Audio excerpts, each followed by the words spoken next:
Please give us feedback. We do want it.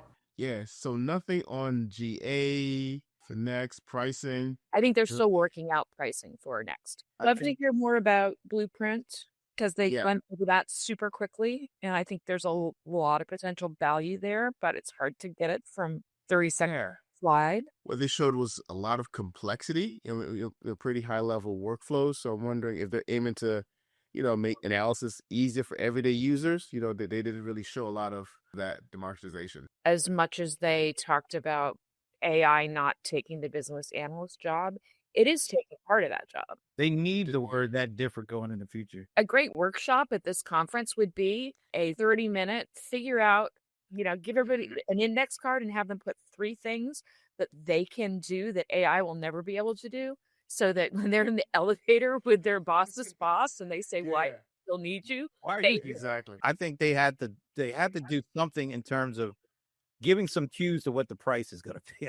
I know this is the opening keynote, but there's a lot of people are still trying to figure out, where does this all come in from a financial perspective? And even if they didn't focus a lot on it, they could have had a little something that gave people a little high level understanding. He said that he gets a lot of questions on is Tableau going away? And I think they could have done a little bit more around how does Tableau fit into the overall scheme for Salesforce. And talking about too where Tableau sits across the broader Salesforce portfolio to be like, look, yes, we're continuing to develop and invest in Tableau, but recognize that Tableau is the data science and analytics platform for Salesforce, right? So if you're using Marketing Cloud, you're using Tableau. If you're using customer experience intelligence, you're using Tableau. If you're using all of these pieces, Tableau is the foundation for those.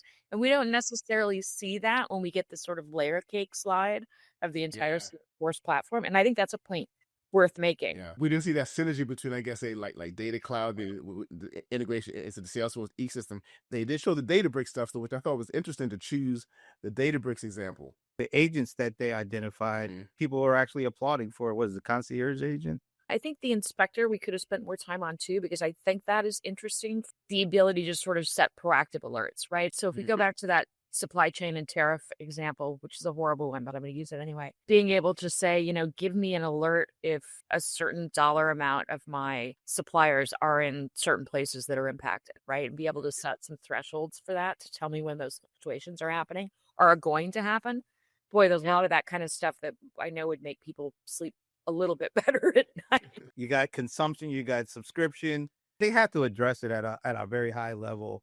Where does all this fit? I think they're working on it. I think the sort of $2 a conversation thing scared a lot of people. I can use Agentforce in so many different ways across the organization in different ways that deliver different scales of value. Like, how do I account for that in a pricing model without making it like a million SKUs?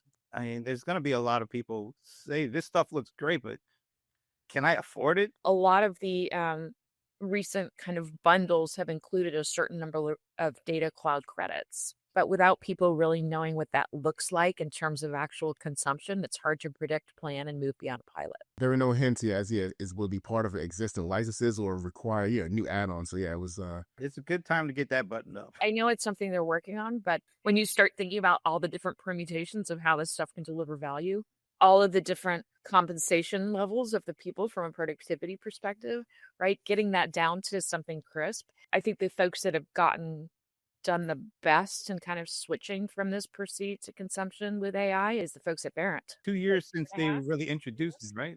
Yeah. They really bit the bullet and said, we've got to go on value and we've got to go on not necessarily just consumption because it's more complex than that. It's not just about pricing models. It's about restructuring the way people do work and how that fits into the equation as well. Yeah. And remember, you got to communicate this out to a sales team too, so they can actually sell this. So I'm really interested to see what's in the marketplace. I think that's a really key area as I think about getting this out to kind of a broader user, talking to the business analysts about how they feel about how this message is sitting. And then what are those 3 things they say to their boss in the elevator, because the job of that data analyst is so very valuable, but they need to be able to explain that value.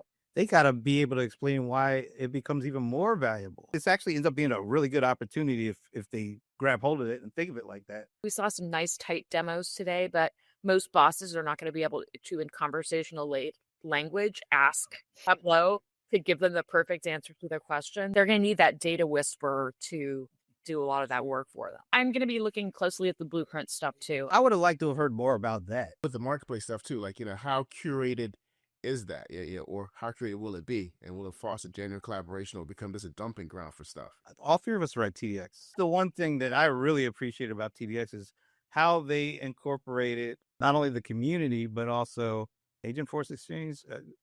They incorporated community in the exchange a little bit more cohesively into that keynote. And I came away with a better understanding of how all those things fit.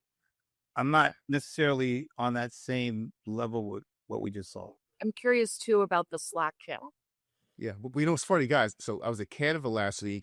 They unleashed something called Canva Sheets. It looked like an interesting new competitor to a Power BI, Tableau. It was you were able to do data visualizations and from a design perspective, make it look pretty.